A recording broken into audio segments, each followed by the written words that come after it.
Hey everyone, Vincenzo Calla here, and welcome to episode 24 of Let's Discuss Politics. Today, I'm glad to be joined by the MP for King Vaughan, Anna Roberts. Anna was first elected in the 2021 election where she would beat out the incumbent, who was also a cabinet minister. Anna has lived and worked in King Vaughan for over 20 years and has over 30 years of senior administrative experience from the banking and financial industry. Anna has also spent much of her adult life dedicated to her community through her strong record of volunteering and has won numerous awards, including the prestigious Ontario Provincial Volunteer Award. Anna currently serves as the Conservative Shadow Minister for Seniors. Thanks, Anna, for joining me today. Thank you for having me, Vince. Thank you. Well, it's great to have you, and let's get this interview started. All right. Our first segment is called Anna's Story, where we'll talk about Anna's political history. So the first question is, when did you first get involved in politics? To be honest with you, that's a date I can't really track down, but I will say that I've been involved for many, many years, and I was involved with PDAs. I was involved in both municipal, provincial, and federal elections, volunteering, serving on the EDA boards, getting involved. I was the volunteer chair for our current provincial minister of education, Stephen Lecce. I volunteered for many federal campaigns, provincial campaigns. I can't even remember, Vince, I'm sorry. So I've been around, I would say, probably 25 plus years, so that I don't age myself. Let's leave it at that. So on to the next part now. Why did you decide to run for the position you hold? And I knew you had run before you were elected, but why did you decide to run in 2021 to become the MP for King Vaughan?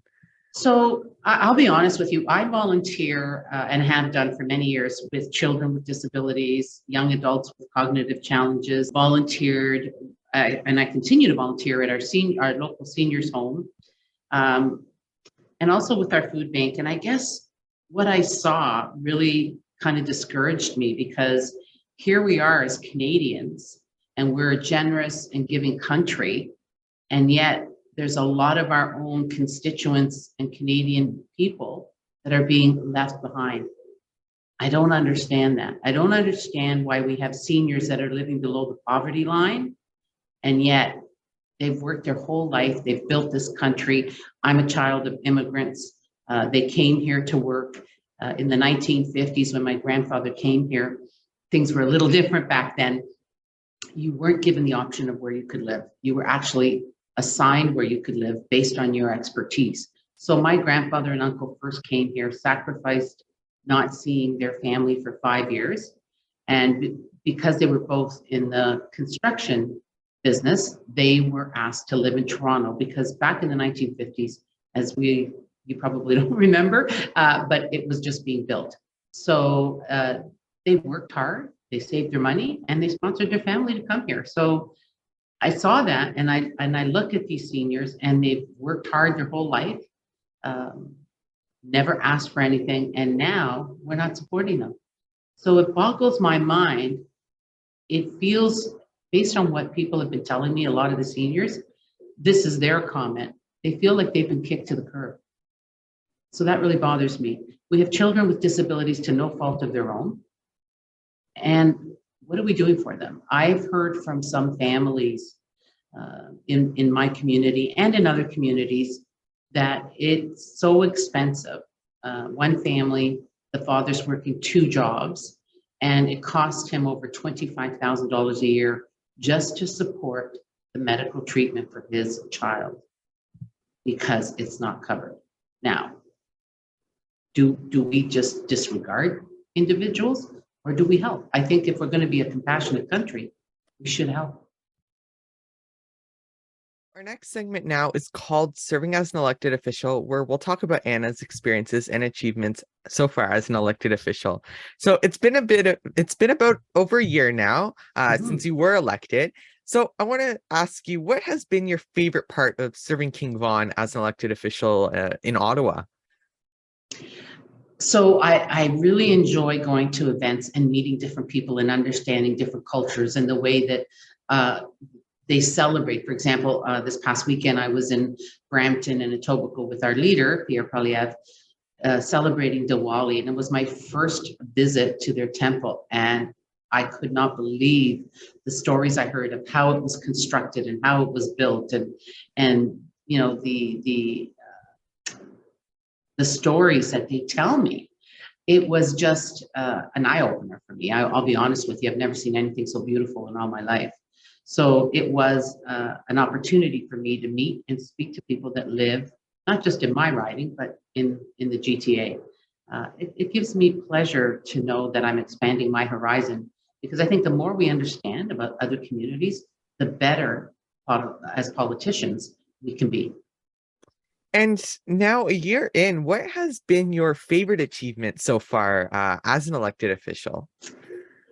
So I had the pleasure of serving on the Veterans Committee, and the team we had was fantastic.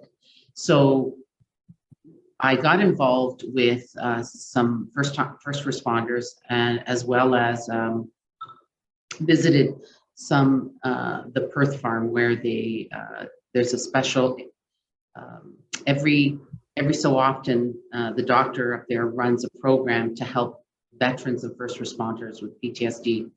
I also did some research work on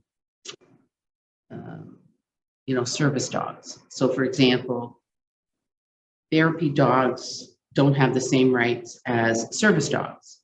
So if we don't change that, they can't, for example, a veteran cannot take a therapy dog with him if it's not classified as service dogs. And the service dogs, speaking to veterans, speaking to first responders, speaking to individuals that are struggling with PTSD, it makes a huge difference, a huge difference. So that really gave me some positive, it just made me feel like this is what we need to do to help the people that take care of us. The last segment now is called Politics Are All Around Us, where we'll continue to talk about the world of politics around us and some important issues as well. So first off, I wanted to ask you, who is or who was another politician that inspires you as an MP? That's a good question. Our team is filled with amazing individuals. I have to tell you, the colleagues that I've met in this parliament have been very helpful, very encouraging. There's no stupid question is the response I get from my colleagues. Ask away. Being a newbie, we do have a lot of questions. We don't have the experience that existing colleagues have. So I'm a bit of a geek that way. I'll go home at night and I'll review some of the QP questions and learn how to present myself in the House of Commons. So I mean, we have the greatest leader right now, who I really believe will be our next prime minister, and that's Pierre Poilievre. I endorsed him early in the game because I feel that he's speaking to the community. He wants to put people first, and that was my intention and my purpose for getting into politics. There's one taxpayer in this country, and we have to be respectful of the fact that they're paying for what we're doing. So I have to say that my current favorite would be a number of them. I don't know. I don't know how many. Can I list all 118 of us? It's hard for me to say. I think they're all fabulous. But if I go back in time, I would say Stephen Harper is also someone that I thought was a great prime minister. He did a lot. Margaret Thatcher, another one. But currently, I think we have a great team. So I couldn't really pick out, outside of Pierre Poilievre, I would say all of them. And finally, I wanted to ask you now, especially as an MP going forward in the next couple of years, whenever the next election is, what do you think is an issue that needs to be focused on more? Well, I think what we need to do is we need to balance our budget. That's important. We cannot continue to spend the way we've been spending. Our children, our grandchildren are never going to be able to repay this debt. We've got to be able to save $1 before we spend $1. And coming from the banking world, we always work with budgets. I'm very conscientious about that. And I think it's important that our constituents understand that yes, we have to pay our fair tax. There's no question about it. We live in a country where we have the freedoms to do as we choose. That comes at a cost, but not the way it currently stands. So I would like to hopefully, once we take government, once we become government, that we're able to balance both. But we cannot forget about the most vulnerable, our people with disabilities, our seniors who have built this country. We deserve to take care of them, our veterans, our first responders. If we don't take care of the people that took care of us, where are we going? That is all for today. Thanks, Anna, so much for joining me. Oh, well, listen, Vince, anytime. You're doing a great job. So thank you for taking the time to speak with me. Have a great day. Well, it was great having you. And if you like this interview, make sure to watch the other interview with Anna on Instagram for top 10. If you're watching this at the time of the premiere, it's going to be coming out on Friday. So to stay updated, follow me on Twitter, Instagram, and TikTok at VC Productions 25.